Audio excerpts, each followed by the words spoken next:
There is a girl on the internet named Abigail. Most of you know her as Zumi, or the girl with the list. She has spent years documenting reasons not to get pregnant, hundreds of them. And the internet has had every reaction imaginable to her content. Some people love her for it. Some people are deeply uncomfortable with what she's doing. But whether you agree with her position or not, she's doing something that almost nobody else is doing clearly enough. She's telling women the full story. And that is exactly what this video is about. I'm not here to tell you not to get pregnant. I'm not here to tell you that motherhood is not beautiful, meaningful, worth it. It can be all of those things. But I'm here to tell you what the highlight reels leave out. The weight underneath the announcement photos, the gender reveals, and the glowing pregnancy content. The parts that live in your mind, your heart, your body, and even your spirit long after the congratulations have stopped coming. Because from this moment forward, whatever decision you make, I want it to be made with full information. No pressure, not romanticization, not because someone told you it is time, but because you knew and you chose with your whole self that this is what you want. And that is what this video is about.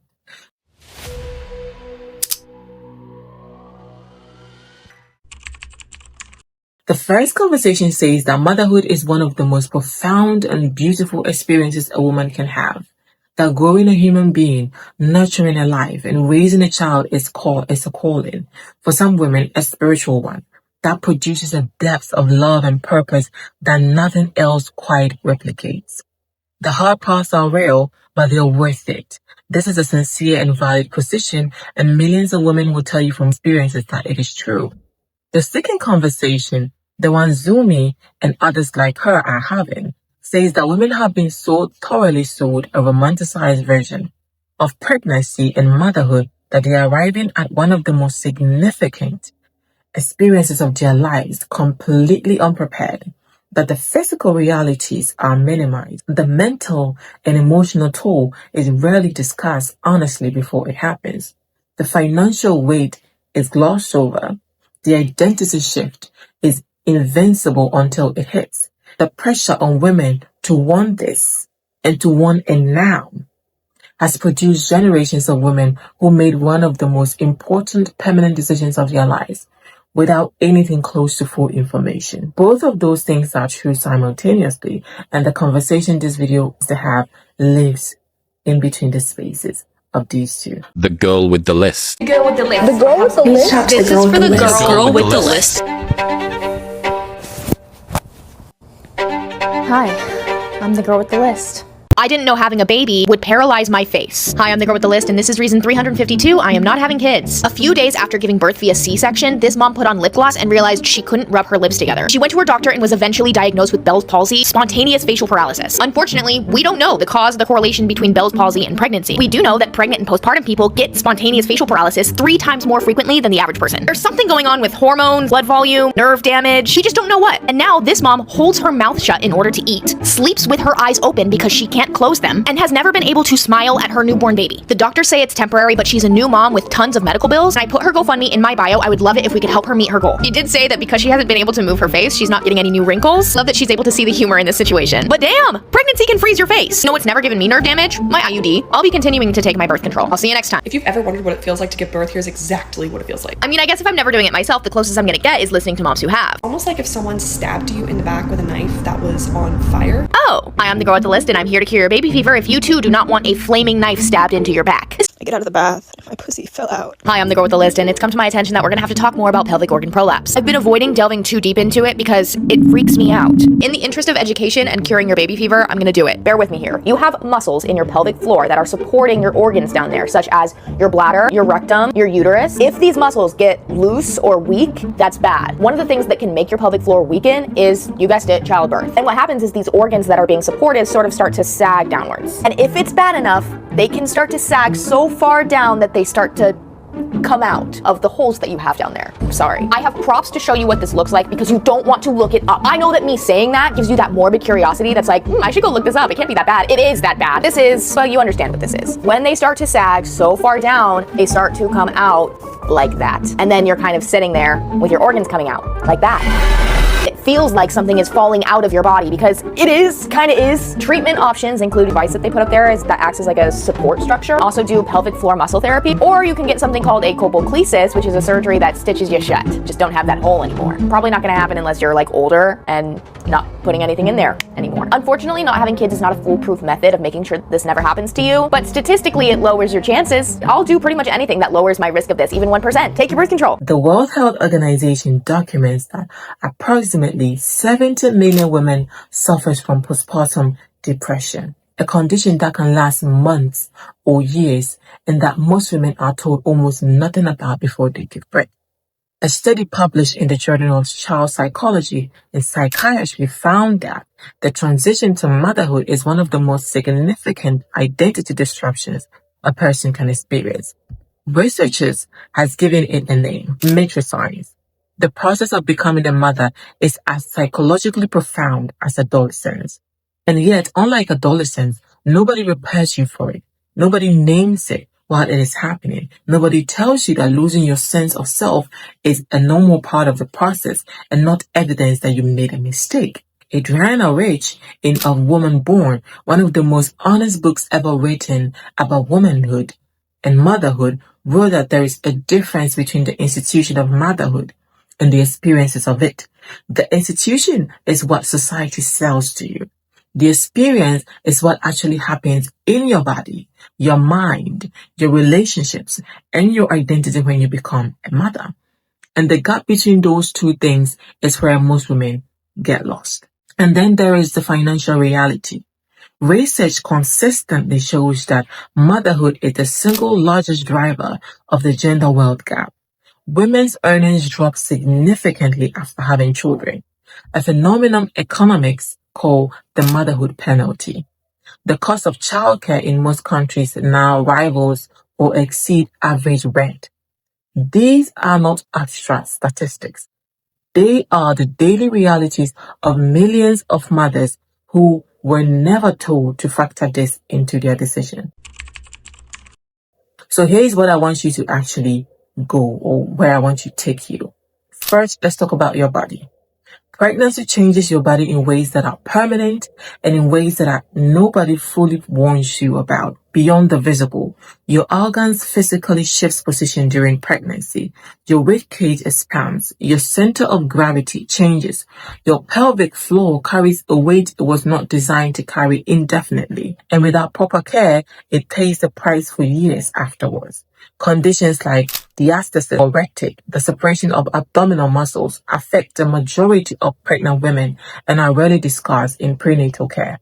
Hyperemesis gravidarum, severe pregnancy sickness beyond normal nausea, hospitalizes women and can last the entire pregnancy. Postpartum hair loss, hormonal shifts that takes years to stabilize.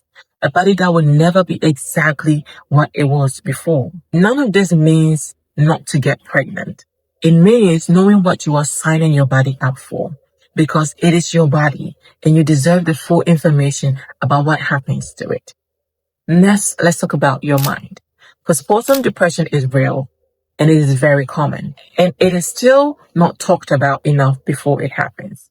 And beyond postpartum depression, there is the mental load of motherhood that begins the moment you find out that you are pregnant, and it never stops. The constant background processing, the remembering of everything for everyone, the invincible labor of anticipating needs, managing logistics, tracking development, worrying about the futures. Research shows this mental load falls disproportionately on mothers, regardless of how equal a partnership claims to be. And it accumulates quietly until one day a woman looks up and realizes she cannot remember the last time her mind was fully quiet. Next, let's talk about your heart. Nobody prepares you for what motherhood does to your emotional landscape. The love is real, overwhelmingly and specific, and unlike anything else you've ever experienced.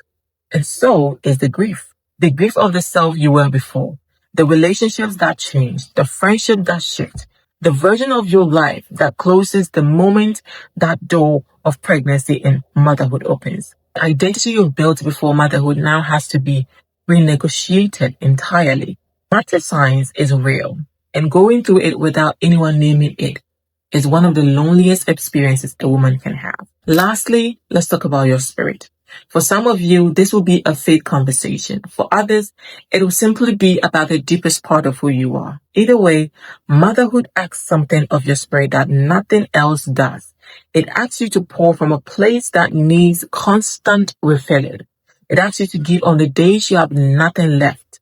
It asks you to be patient when you are exhausted, present when you are depleted, and loving when you are overwhelmed. And without intentional, spiritual, emotional, and communal support, asking can hollow a person out in ways that it takes years to recover from. Now, I want to talk about the decision itself. Growing and nurturing a child requires more than the ability to birth one. It requires emotional maturity, financial preparation, a support system that is honest and present, and not just a celebratory for the first 3 months. A partner, if there is any, who is genuinely prepared to share the load and not just the announcement. A version of yourself that has done enough inner work to know who you are outside of this role before you step into it. None of these things makes you a better or worse candidate for motherhood, but all of them are worth examining honestly before you decide. And I want to speak clearly about the decision itself. If abstinence is your value, whether for faith reasons or personal reasons, honor it fully and without apology. That is a valid and complete choice that requires no explanation. If contraceptives is your path, use it intentionally, consistently, and with full understanding of your options. Your body and your future are worth that level of care and attention. What is not acceptable to yourself, to a potential child, to your own mind, your heart, your body, your spirit, is making this decision hastily, under pressure, or because someone asked when you are having children, one too many times, or because the biological clock conversation made you panic, because you thought a baby will fix something in a relationship or in yourself that needs a different kind of attention. A child is not a solution to an unresolved problem. A child is a whole human being who will arrive in needs of their own and who will require from you a steadfast and a wholeness that you cannot give from depleting. So my point is this. This video is not a list of reasons for you not to get pregnant or you not to be a mother. It is a list of reasons to be honest with yourself before you do. Mind matters, prepare it. Your heart matters, know it. Your body matters, understand what you're asking of it. And your spirit matters. Make sure it is resource enough to give what this will ask of you.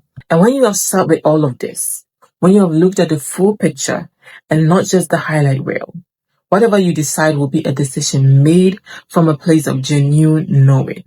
No pressure, not romanticization, not someone else's timeline. Yours. And that is the only decision that is worth making.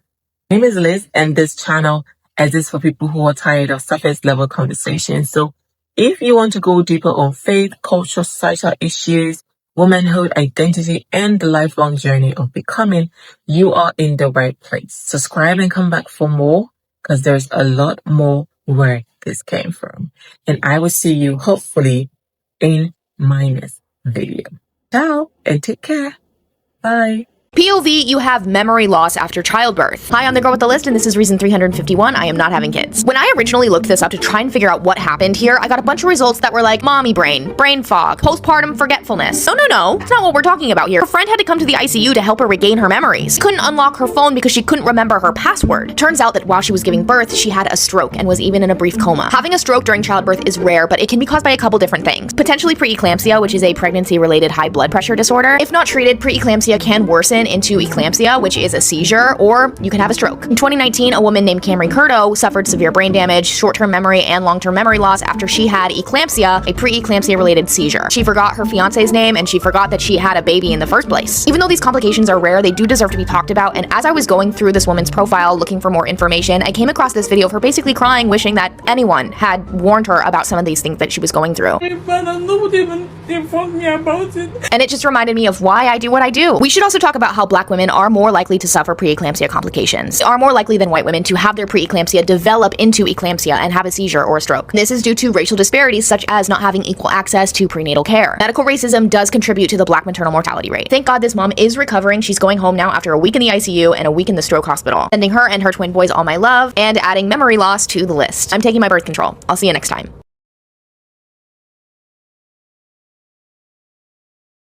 I wanted to show what a uterus at full-term pregnancy looks like. Hi, I'm the girl with the list, and this is reason 349 I'm not having kids. So this is what your uterus looks like when you have a fully grown baby in there. That is wild. She is holding that thing with 2 hands. But the most insane thing about this to me is how tiny the uterus is when you don't have a baby. Your uterus when you don't have a baby is about the size of your fist. So that's what it looked like before.